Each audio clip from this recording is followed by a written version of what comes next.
everybody. Welcome to GenFriends. I'm your host, Cheri from Carolina Girl Genealogy. And we've got a fabulous panel tonight and a terrific topic. I'm wearing my t-shirt, the International African American Museum. We're going to be talking about that tonight. We've got Melissa Barker, the archive lady. Hi, Melissa. Hello, everybody. Glad to be here. Glad you're here too. We got Laura Hedgecock from Treasure Chest of Memories. Hi, Laura. Hi, everybody. And her beautiful, look at that behind her. It's so gorgeous. Background. That's because you can't see the street where they're doing the construction, and it's not till after it for us. It's not until after 7 p.m. that the dust clouds dissipate enough that you can come outside. Oh, so I'm like, I'm going to record outside. Okay, I'm glad you did. We've got Dan. Dan's back tonight. Our family history guy. Dan. Oh, glad to be back. Good to see you. And last but not least, Shelley Murphy is with us. Dr. Shelley Murphy is with us. I'll take that. I still got student loan debt. Yeah. Thank you. Glad to be here. And Shelley, I just got to see you down in Charleston just about a week and a half ago. The International African American Museum has opened, and you were spending time there in the Family History Center. And I got to come around the corner and I heard your voice. And I was loud. No, you're not loud. I just know that voice. I just know that voice. It was so much fun to see you. So we thought we would do a show on the museum, encourage people, if you're coming to Charleston, please make sure you put that on your list to go see. It is amazing. It's how many years in the making? I mean, a lot. 23. Yeah. 23 years. Yeah. It was Mayor Joe Riley, Joseph Riley. That was his goal, and just said Charleston is the place this needs to be. That was 23 years ago. Amazing. Talk about having some forth planning. And they have done such a wonderful job. It's from just being there. The outside is beautiful and gorgeous and moving, and everything inside, it just takes your breath away. And so I've got some pictures that we're going to go through, and I just wanted to show everybody all the amazing I wish I could just show a whole video of it. I know there's been some videos that have been posted if anybody wants to go on and find those. I have a cousin that I met there that did I had never met him before. It was just genealogy serendipity. We ran into each other, and he actually was creating a video as he walked through, and he shared the link with me and gave me permission to add it to our GenFriends link. Awesome. Good. So so look for that, and we'll have the other links for the museum and all that too. But I am going to see if I can make this work and share my screen. And while you're doing that, when you mentioned about the outside, that has sparked a whole new set of research for me, that just out of curiosity. And we're talking about African Americans, and the museum is international, so it covers a lot. Yes. But I was curious as to, there's gardens down there with herbs and this, that, and the other. And so it has sparked an interest to find out what was the medicine and things that were used during slave era time. So I've started collecting some books that I had no room for. Oh, not Shelley, not collecting books. I love it. But can you see this picture? Yes. Okay, I just wanted to make sure the pictures were showing. So it's there. This is the outside. But the biggest. So that's facing the street and not facing the harbor. Right. Okay. I'll show you how it looks, with the harbor. But that's actually that should be the Center of Family History end. Yes, it is actually. Yeah. Yes. So that's the Center for Family History is right there. Yeah. Up at the top there. Yeah, you go inside. And it's interesting. I went down before they ever broke ground. I think it was 2017 or 2018. And those palmetto trees were already there. So they somehow managed to build and preserve those nice tall trees. I'm impressed. And there's, what is it? It's built on 13 pillars, maybe? Something like that. I think it's 13. I don't, I think of the odd number. I don't know why, but for some reason, it's either 13 or 18 or something like that. And it's just beautiful. So when you come in, you just walk down the sidewalk and there's just like these benches and you can just sit. Oh, Isn't that gorgeous? It's Look at that. beautiful. And there's a whole bunch of them with different types of wood and things like that you can just sit and reflect on what you're seeing and what this is representing. Here's another one that's got the tags. You know, they had to Slave tags. They had to wear tags, you know, they had to wear tags to show. and this was the actual size of the tags. So this is just in memory of those tags. The tags are Right. smaller than that, and They're they've got smaller. examples, and they've got examples of those inside the museum as well. Yeah. It's just beautiful, just representing the different parts of Africa and the enslaved and of course the brick wall. If you come to any of the plantations, you see these brick walls that are like that, and Even in Virginia. yeah, same thing. Yeah, you do see them. Monticello, right, Yeah, Mount Pelier. yeah. But these pillar stones, are they the ones that are from Africa that were like from the harbor when the ships departed? That I am not sure. I was looking. Didn't know if sure. Shelley knows. That I'm not sure Yeah. if they came from there. Because I do remember at Roots Tech when they were talking about it, they did say that they were trying to get in stones that came from some of the departure places maybe, yeah. that for the slave trade, so that they Mhm. basically have both ends of the trade Yeah. Well, they do have, I'm represented. gonna find out because I'm Yeah, not would you? sure. That would be great if you could find out what these represent, because I looked around and I didn't see anything. And I didn't see anybody to ask at that particular time, but But I think that might be information that's on the website. it could That's be. what I was talking about. There's Yes. 13 or 18 pillars. They walk through that design. But I Yeah. think we ought to say something of Mhm. why it's built in Charleston and Yeah, we will. We will. okay, and Yeah, the location. Definitely. Okay. Wyatt Gadsden, yeah. Yeah, Yes. I'm wondering, Laura, if this might be what you're talking about. They have Those are throughout. yes, the points of departure from Africa. They've got representing different countries that that the slaves were taken from, and so they do have, and then they have Okay. place of arrival in the Americas, and so like I took a picture of Charleston, but they've got other places as well. where the Okay, no, enslaved but I was came in. talking, what was the gentleman's name? He was the president, but he isn't now of the museum, but he was, and Charles Moore. yeah, I think so. But he talked about physically bringing in stones from gotcha. Africa. So that's why. Oh, gotcha. Maybe that's, yeah. So that'd be great if we can That get could that still figured be out. those. Yeah.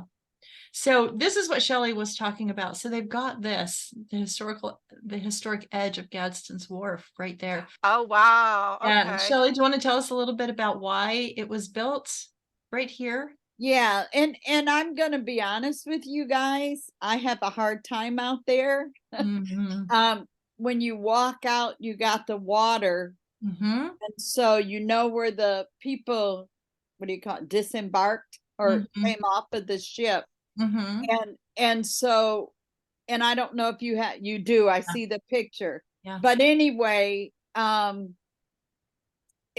I don't stay there very long. Yeah. It's tough. It's tough. It was tough because you start Yeah. visualizing, trying to understand, Yes. because you got about 45% of all Africans that came in to this country came through this port. Right. And so I think Dr. Matthews, who is the CEO, she said this has been referred to of like ground zero for Yes. slave trade coming in this Yes. part of South Carolina, because it was such a high percentage. But once the people came in, and I don't know if you have a picture of the wall. Do you have one of the wall? Yes, I do. Well, I've got that, but then I've got the other side. That's the We're wall I'm talking yes. about. Right. That was when they came off of the ship, they were put into holding, I'm going to say, cells. And Mhm. so the architect designer recreated this big wall to show where the holding pens were at until they went, I'm going to say, to market per se. Well, that's And exactly so this is right. the image. This is the water would It's be very- behind me, and you're looking that way. Right. It's And very haunting. Very haunting. it is. It is. That was.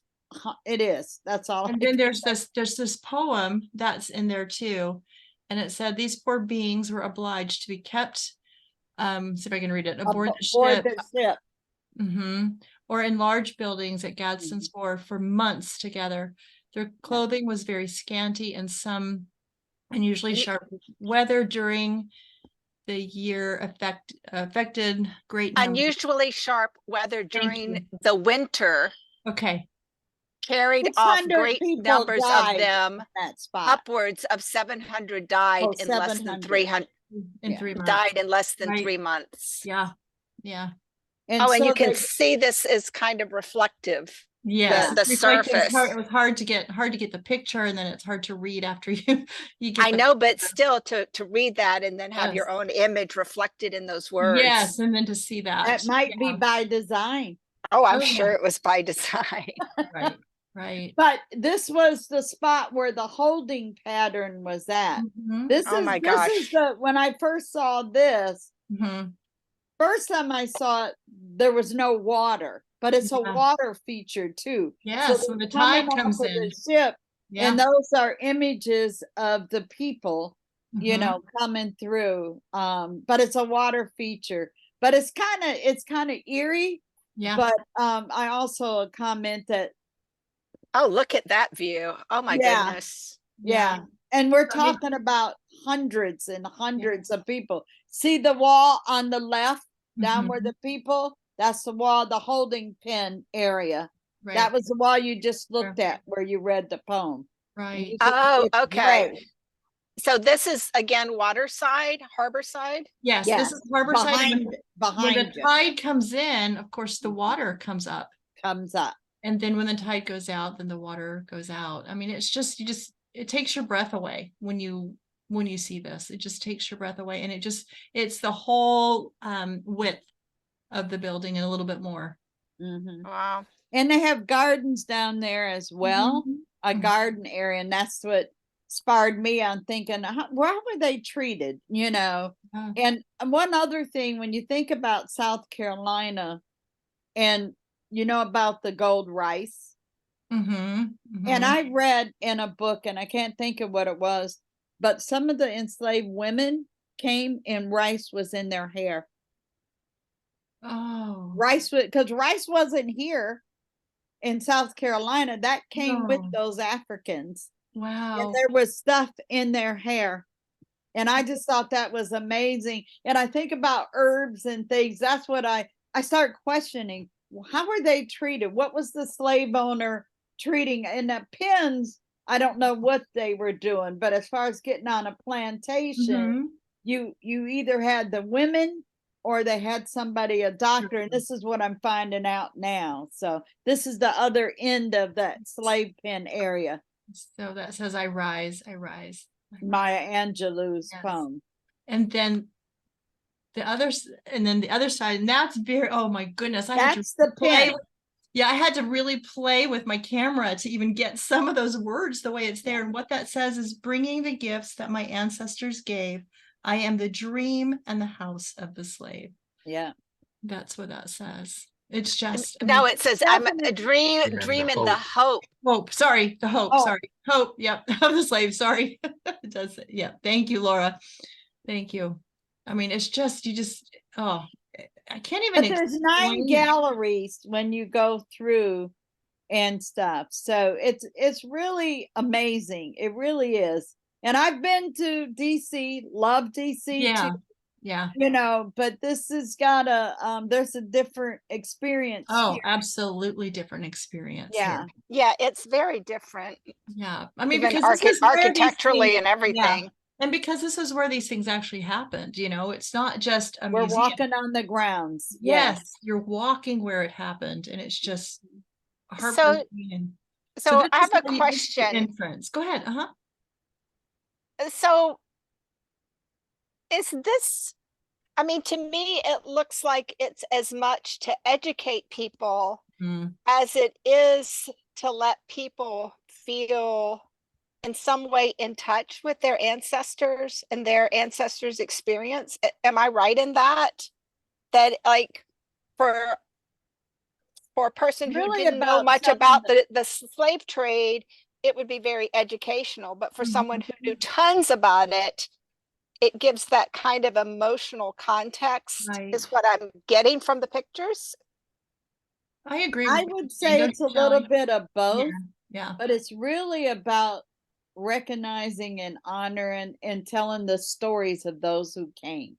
Mm-hmm. And which leads perfectly to that Center for Family History Exactly. in Which, the education yeah. piece.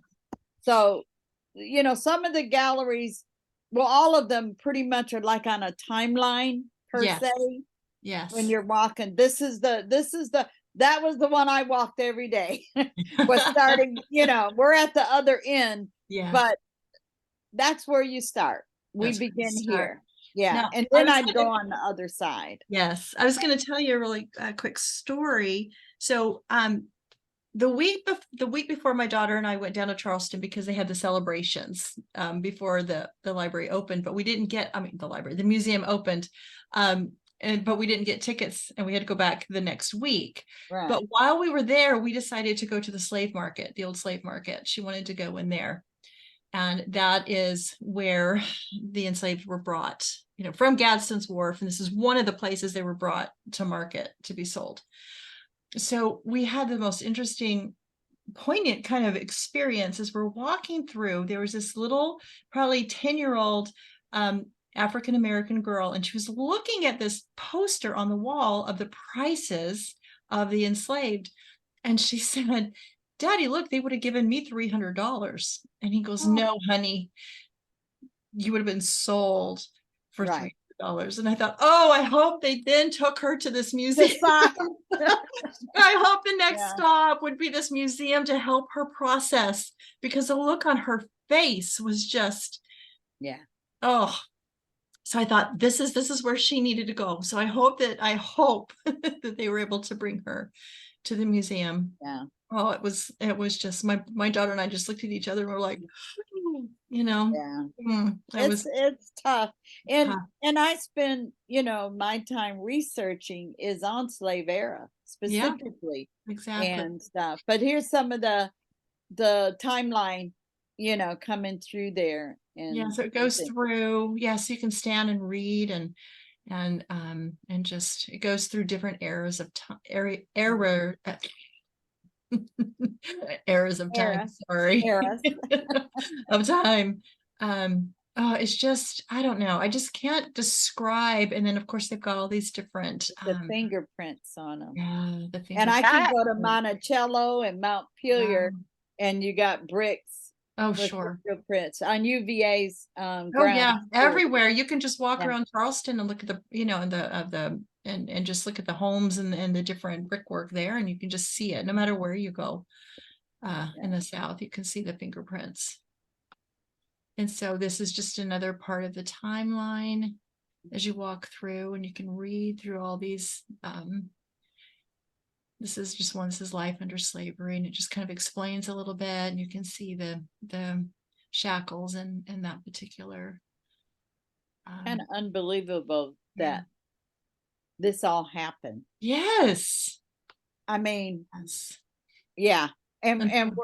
it goes all the way to modern day pretty much. And it's so there's just a lot of things to look at. And so how big are these kinds of exhibits that you just showed a picture, the last picture, Cheri? How big is it? It's I zoomed in. It's just a piece of paper, and it's See the width? So it's original size. Yes, it's original size. That's original size. Yeah, but I blew that. And I kind of like that they did it because it goes again. You can grasp the era, the time, you know, from years to years. From year to year, depending on what's going on. Here's Emancipation to Reconstruction. Right. Oh, there's the dates. Yeah. And then guess where we ended up?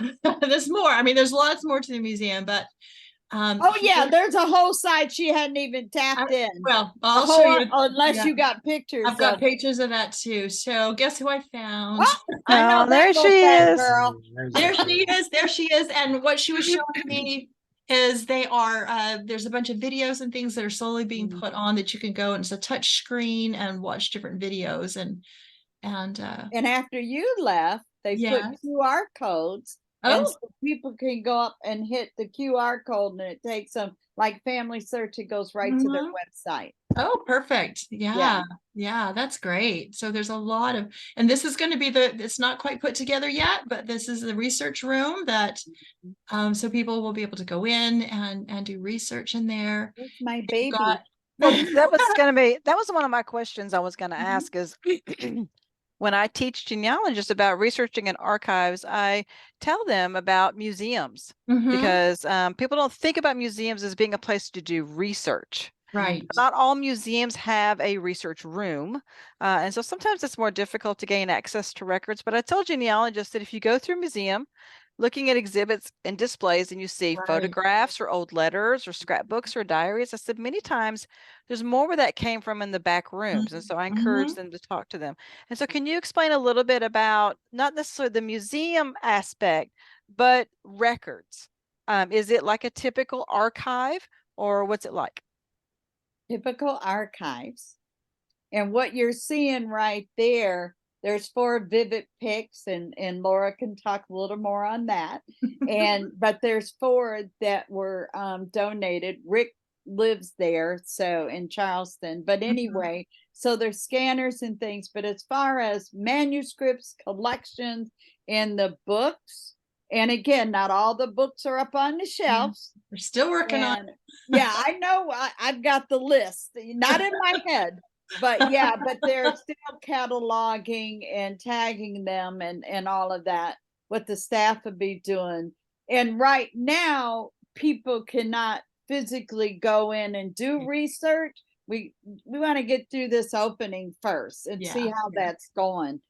But what they do have, which I think is kind of unique from other museums, is the fact after July 15th, people can go to the website and go to the Center for Family History and book a consultation until we get through. We're going through scenarios, but they would get on with the staff, and 45 minutes for $49. And we know that's on the low end. Yeah. But people had so many questions. But the other thing that's really nice is the museum is open Tuesday through Sunday. The staff is there on Monday. But what they do Tuesday through Friday at 11 o'clock and at 2 o'clock, they have in the conference room on the other side of this space that you're looking at, Genealogy 101. And it's only about 30 minutes, and that includes a Q&A. And I'm going to tell you, the result has been very good. Oh, that's great. You were teaching that when I was there. Yeah, I did the presentations while I was there, for staff, and then they had time to go through and do them. So we went through scenarios with just staff on the floor, staff and volunteers. And so we decided the best for now is just do it during the week. And they'll have that. Well, people can actually interact and ask questions. This here is the story booth. Yes. They get 2 minutes, and you can record audio or video, and then you email it right to yourself, the link. And it's fabulous. People were having fun because it's like, what do I do? What do I do? What do we always say? Start with what you know. Exactly. If you're going to talk about your family, huh? And what happens to these videos? Does the museum keep the recordings as well? And they get the link. Yes. So we'll be collecting some oral histories. Yes. From basically all over the world. Yes. Yeah. That's wonderful. That's fascinating. Whoop, Yeah. whoop, I skipped, hang on, it went too fast. And there's Shelley doing her thing, doing a Mhm, consultation.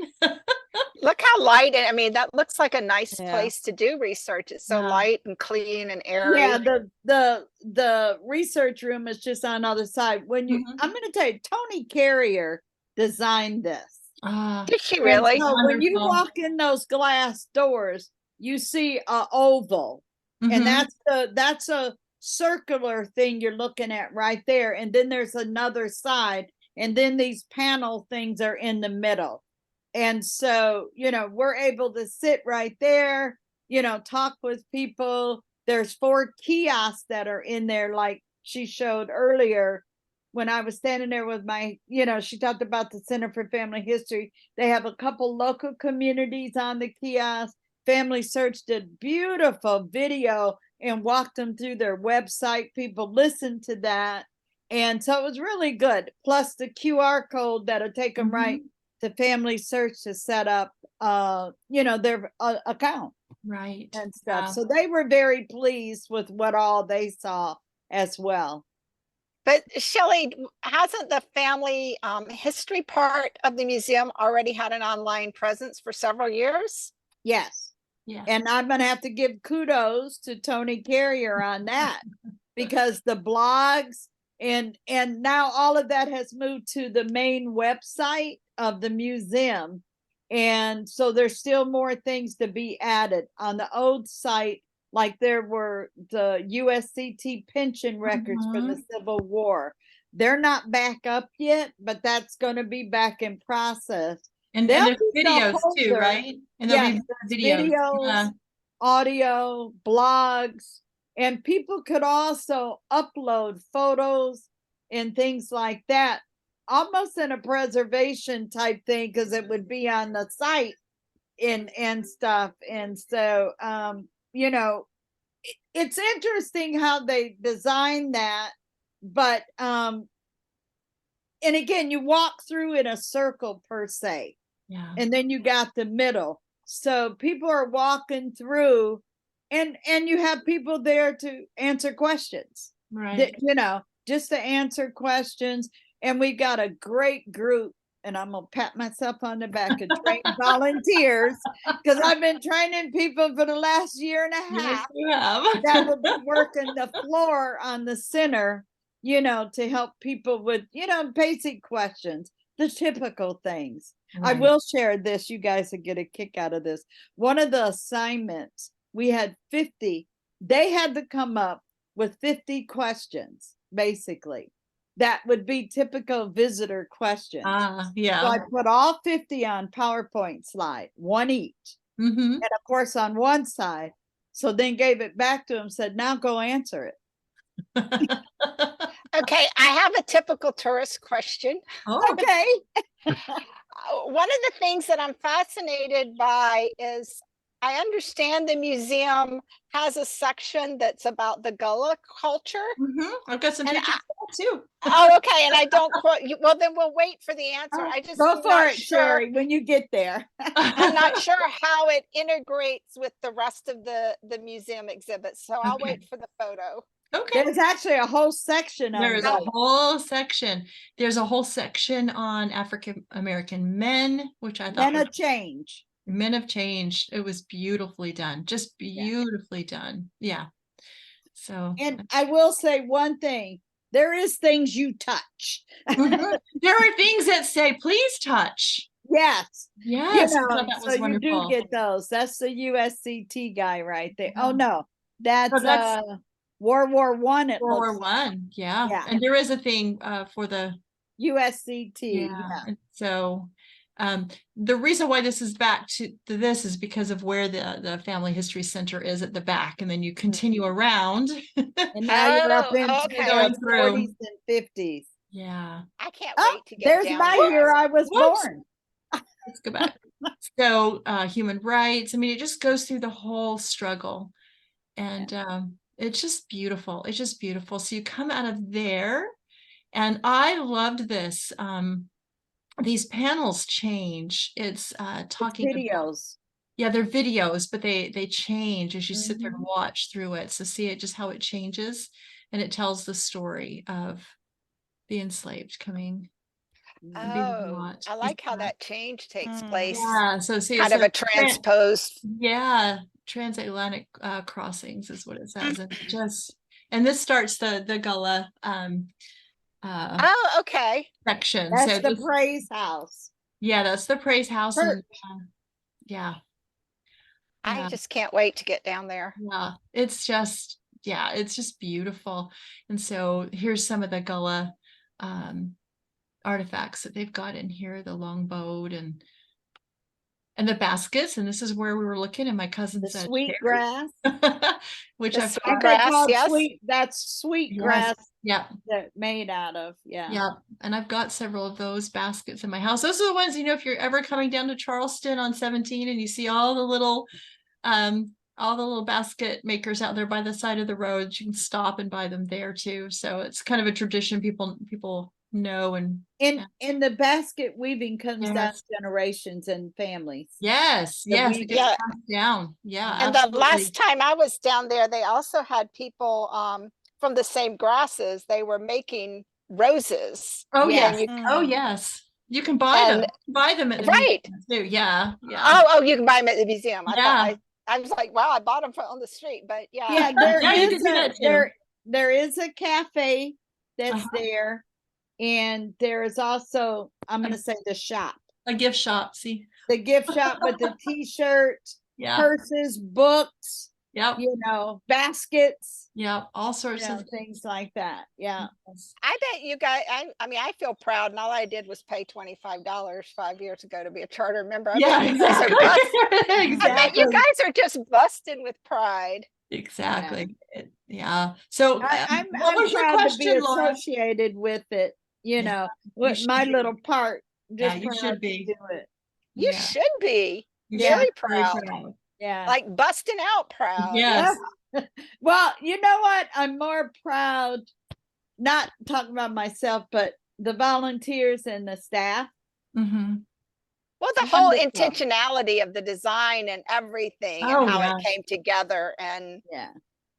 So Laura, what was your question about the Gullah Geechee people? so is it kind of just a separate exhibit area? Yes. It's not in the timeline kind per se. It's in a separate, it's its own separate little area to honor these people who were, I mean, it's just such a, yeah. it's something so interesting and unique to Yes. South Carolina that. Well, actually, Gullah Yeah. goes beyond just South Right. Carolina. You've got them also in Louisiana, Alabama. Oh, I did not know this. Yes. Yeah, you can find Gullah, and one of the things I want to say, South Carolina and the Gullah are, and I'm gonna see if I can frame this correctly. As far as, okay, we know Africans came in enslaved, but their culture and traditions, South Carolina and that Charleston area is number one for still preserving Yes. those Right. traditions Right. and things like that. I guess I'm Yeah. saying that correctly. But as far as those same traditions that would have went on either from slavery or even back to Africa. Yes. But also remember there's a big beeline from Barbados Mm-hmm. into in the West Indies, but Yes. Barbados into Charleston is another critical factor for people that are going to be doing research. Yes. And Barbados is in the process. They're actually digitizing things right now. The scanning is going on. Oh, okay. Yes, they even have it, and I don't think I've got a picture of that. I've got it on my phone. But for those of us that have had children in the generation to watch Gullah Gullah Island, they've got one of the videotapes in there because Really? yeah, they do. If you go back and look, you'll see that they've got one of the videotapes. Well, I grew up in Michigan, so I never saw that. You never saw Gullah Gullah Island? It was on like Nickelodeon for kids to watch, you know. Yeah, And but I never saw it either. Ron Cheri, Days you and and his I are the wife. I'm in Michigan. Well, it was on Well, and- everywhere. It was on everywhere. but it was just a And kid Cheri show. and I are the same, pretty much the same Yeah, age. it was. So It's I a must not kid have had show. cable. You know what? I'm gonna Yeah. check with my kids. Well, at least Yeah. Jay, and Yeah. see, because he's older, and see if Yeah. he ever watched that. Yeah, and they had a little um it wasn't a puppet thing, but it was like a little animal character thing called Binya. And it's Binya's a in Gullah, South that's a Gullah Carolina. word. That's a Gullah word for we've been here. Yeah, we've been And here. yeah, Binya. right. Binya. Ron Days, who was the person that was on there with his wife, does some wonderful programming at Brook Green Gardens, and talks about the Gullah language and what things mean. And it's wonderful. So if you ever come to Horry County, go to Brook Green when he's there and listen to some of his programming. It's And just watch the wonderful. series called High on the Hog, and it's a 4-part series. And you'll get a lot of that also. Okay. And Stephen Satterwhite, and they got renewed for a 2nd season, and it will take you through, and the part is coming from Jessica Harris's book called High on the Hog. Okay. Recipes and how African Oh food yeah, coming into this country, because we wouldn't have had rice if it wasn't for the Africans, and of course the gold rice down there. And there's a whole exhibit. Yes, there is, and I think gold. I don't know that I've got a picture of that in there. They've got a little thing where you can, like you're doing the rice too. You can do that because my daughter was doing that. But did you get the wall with the names? I no, because I did, but I don't have it on this. But yeah, then watch the Today Show one. Right, I'll put that on here and the video. Melvin Right in there. Yes. And one guy's name was Hard Times. And I just thought, oh my God. I know exactly what you're talking about. There's a wall with a bunch of names. And I think it's going to be too, it's shown on the video that I'm going to share that my cousin shared with me. This is the last photo I've got in this just section. I mean, I took a lot more photos, but this is actually Althea Gibson's tennis rackets, which was very poignant for me because I have a enslaver ancestor who owned her ancestors. And so it was very poignant for me to see this. And so, yeah, the whole thing was just absolutely amazing. I'm going to stop my share if I can get my mouse to go over there. There we go. There's so much more. There's so much more to the museum. Yeah, that was like highlights. Yeah, so much more that. Oh, thank you, Laura. I see your message about Gullah Gullah. I've never seen it. And apparently there are some episodes on YouTube I'm seeing. So Binya, I'm going to be watching they're later both tonight. From Michigan, and I never saw it. Well, I don't think you have to grew be up from in South Carolina. Yeah, and I never. It was on everywhere. So. You didn't have to be from South Carolina, right? But it's just funny that they did this show, and it was all about Dan. It was all about. Did you see it, Dan? I have no clue what you people are talking about. You guys are going to have to watch it. It's really good. I watched Nickelodeon religiously as a child, and I think it was Nickelodeon. I'm pretty sure it was on Nickelodeon. Yeah, so. I mean, what decade are we talking about? Because well, my two boys that loved it are now in their early 30s, and so they're the ones that that would be my I'm a little bit older than that. So, yeah, probably why. Yeah, and I don't think my son saw it or my daughter, and they're what's really funny. 51. What's really funny is Brook Green Gardens, where Ron Days will come and speak. He usually does a Christmas thing. And so one Christmas they were here. So I bought tickets because he was doing, he will read the Christmas story in Gullah. It's beautiful. It's just beautiful. Well, they wanted, I took them because I knew he was going to be there, and they were so excited to go up and talk to him because this was the Gullah Island guy. So they were just thrilled. I have to watch that. Yeah, you're gonna have to watch it because then you learn lots of Gullah words, and you know, it's a lot about the culture and all that. So I think that's probably why they have got Nickelodeon. I don't know. So it says it ran from 94 to 98 when I was I had kids who were Mhm. watching Blue's Clues Yeah. Yes. on I saw Nickelodeon. Blue's How Clues. did we miss Gullah Gullah? I don't Yeah. know. Well, You that missed- makes sense. Those are my high school years. Yeah, And so so you I wouldn't have probably been- wasn't watching a lot of Nickelodeon. Exactly. Yeah, And my those daughter are was my watching. kids. Jay's out. Janine is graduating in 94. Yeah, Well, my daughter was 4 to 8 years old, that because she was born in Okay, 90. So did she Mine was see it? she watched Blue's Clues and Barney, and Yeah. I don't remember I Gullah love Gullah Island. Barney. That's so funny. So funny. Maybe I need to put the link. Go find it on YouTube. So Yeah, do it. Yeah, Yeah. do. I Yeah. think you Yeah. need Yeah. to. yeah, Not a sponsor. At least for Um, that, I saw it, but it's on my phone. I don't know how to get it onto the chat. I saw the Binya episode 2 was on YouTube. well, yeah, If you just Video search Big for is that. usually on most of the shows. And isn't there a little wafer? But there was an episode called Binya Binya Big. Binya. It was episode 2. So, That's but I cute. couldn't get you the link to put in the chat because it's phone. It's okay. I'll find it and we'll get it in the YouTube video. Does anybody have any? It's just Shelley. It's so beautiful. The whole thing is so. It really is. It Yeah. really and the biggest thing for me is the stories. Mhm. You know, because these, I'm gonna say the not newer generation, but the times right now, even the controversy of saying a slave versus Yes, enslaved. enslaved. Yeah. But I have yet to read a document, and I'm gonna claim experience in slave era research. Yeah, They and you don't and you say can. enslaved. Yeah, they It's don't. They call slave. them slaves. Yes. And I teach the fact that people go with what's on the record and know the law. Mm. You Right. got to know and they're not saying that. And I'm not trying to disrespect anybody. I've got slaveholders, I've got enslaved. Yeah. You know, I'm not trying to say what their status was or whatever, but just the fact is I follow the document and the law because that's where I find links to find more records. Yeah. Knowing because of the law, that means the record could be this place or that place. You hear Judy just in the background. Yeah. You gotta know Judy the law. Russell.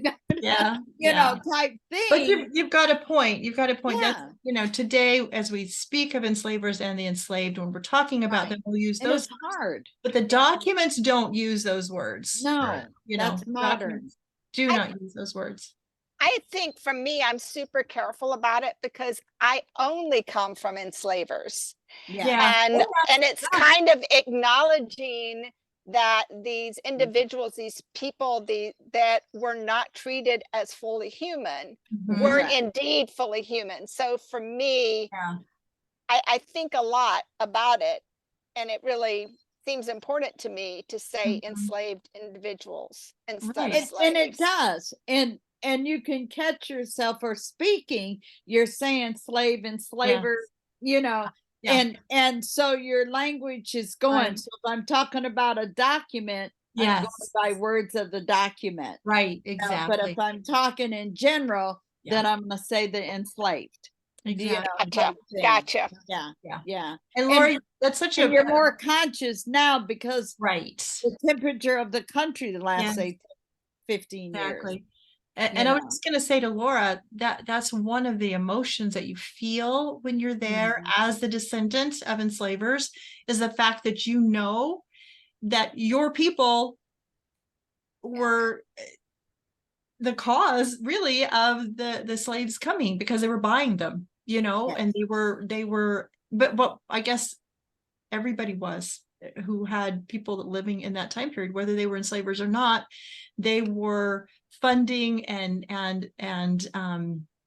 the whole Your big insurance companies and all right of that because stuff. Are buying into the whole economic model, right really. exactly whether they were enslavers or not, they were supporting the institution in one way or the other. And so but it is very poignant when he's standing there, know that those ships came in and you know your ancestors are one of those that were at market or they had sent someone to the market to buy the people that were coming in. And it's just it's almost like something we would have saw on a movie. that So wouldn't to be real. actually when you're doing the research and studying and then when you're trying like right now for the university work we're putting the profiles of the enslavers and the enslaved on Wikitree. Yes. Because how else I mean, I've got. How else are you going to find the Yeah. threads to do the Because research? of Yeah. the amount of profiles of the European Yeah. are there. There's like 34 million profiles, and they're building that US, Black Heritage Project. Mhm. And so, but there's other databases and things. I And wish there was one place where we could go and put all that information, but it's that a little would bit be of everywhere. nice, And but it's not. people say that to me all the time. Where can I go? And I'm like, there's so many different projects. There is no one place. It'd be great if there was. I've talked to Family Search about it. It's just Oh, such yeah. a project that. I think I haven't talked to her in years about, but that is something that Kenyatta she really tried to push for. Did. And to my knowledge, it's still very scattered. Yeah. I think it's It still I think it's a bigger project that anybody can even think about to put together, because think about how many people just came into Charleston, Mhm. and yes, and And they got the ship manifest. And I don't know if you guys are familiar with Slave Voyages. I believe it's .org. yeah, And there's 2 or 3 databases on that site, which are basically slave ship manifests. But what's unique is Oceans of Kinfolk, and that's Dr. Jenny Williams. She's at UVA, and that's transatlantic with Slave Voyages. Well, she just put up a new site, and they're populating it now. And it's the domestic slave trade. And it's still her, and it's called Kinfolkology. You're gonna have to send me some links. I had to, the brain had to get that out there. You're gonna have to send me what she's got so far that's going up. We had her come and hang out on Freedman Friday and say, how are we going to use this? What are you putting there? And all of this. And so her and her partner have done it. But for example, since we were talking about Charleston, she has ship manifest. Everything she's got so far for the domestic is, I'm going to say, Charleston to New Orleans, Richmond to New Orleans, Alexandria, New Orleans, Baltimore, New Orleans, Norfolk to New Orleans, Savannah to New Orleans. But what's unique is the enslaved have their names. Now we're talking about domestic, right? Yes, to have a last name, right? And so you can find the names on those, the demographics, but you also where they get picked up, where they disembark, and who buys them. Right. And so that you don't get that at Gadsden's Wharf. You don't get that. There's no names of those enslaved that came into Gadsden's Wharf. Those were just I don't know if her Charleston will distinguish that. And I've seen it, and stuff. But she came, and we actually videoed it. I guess I could share the video. But anyway, but I mean, for researchers, and you've got the whole piece of university studying slavery. And so, but what we're saying is there's no one site that you can go and say, okay, I want to connect these people. And that's what everybody is trying to figure out. Everybody has tried, but everybody, when they start talking about it, overwhelming. They just go set up another site. And so nothing instead of getting all at the table. And University of Michigan is probably number one that probably could step up and say, we got it. We got it. Because, that would be nice. It would be nice if we could get one place that had all the links. And Nika Smith has talked about. Oh, I know. Everybody has all the research. I do. You saw my T-shirt, didn't you, Laura? I think you saw. I am just sitting here hearing, because it's almost 9 o'clock, that we have a future show where you can have a couple of people to talk about the future of a repository. If we can, I mean, And I do genealogy for enslaved individuals. Right. I do think the problem is everybody starts saying we can do this and they get to start doing it and it's so overwhelming. It's just so overwhelming. Well, on Jenny Williams on Oceans of Kinfolk, he's got almost 80,000 names. Oh, gosh, that's amazing. Yeah. And I don't know what's coming on the Kinfolkology, which would be domestic. Yeah, but I think too, for the big people that have already got the way all their records go, their databases, the database structure and stuff, it's a big ask for them to change it all. It's a little bigger than we're imagining. Exactly. Yeah. I really don't think a one stop would be the place. Unless it's the one stop to get links to all of them. Right. And I think can't be one database. Right. What people are asking me about is where can I go to share my information when I find the enslaved in my family's records? Beyond Kin. And Beyond Kin is this one of them. Is one of them, but that's the problem. It's one of them. There's not even a one place for that either, where everybody can connect. And so that's where we're struggling. I think that's where we're struggling. But anyway, Shelley, it was so much fun to see you down at the museum. The museum is absolutely fabulous. I can't say enough good about it. It's just took too long. It should have been there a long time ago. And I will say people need to do 2 days. One day is not going to get it. Yeah, because you can't absorb and you can't process. You can tell that it's too much. Yeah, it is too much. Some people have walked in that Center for Family History and I'll say, how'd you like it? And I end up just grabbing their hand. Yeah, you know, and just holding their hand. They just can't. They can't. There's even a couple of rooms that are just private rooms. They have quiet rooms. Quiet rooms where you can just go if you need time to just reflect. That's a good idea. They got quiet rooms. Yes. Yeah. But anyway, thank you for sharing this information. We appreciate that. Fantastic. And thank you for all your hard work and getting the Family History Center going. Well done. Thank you so much. And round of applause. Got a good team there. And I want to thank Miss Tony Carrier. Yes, thank you, Tony. Yes. For your vision and getting that put together. So thank you, Shelley. Thank you everybody for being here, and thank you everybody for watching. And please book your trip to Charleston. Maybe not the middle of summer. It's like 100 and something with the humidity right now. Yeah, welcome. That's why I left Florida was that. Maybe great November trip. Or in the winter. Yeah, exactly. But anyway, make sure if you're coming to Charleston that is your number one stop to go see the International African American Museum. So thank you everybody, and thank you for watching, and we'll have all the links, and Shelley will get me lots more links, and we will see you next time on GenFriends. Bye everybody. Bye.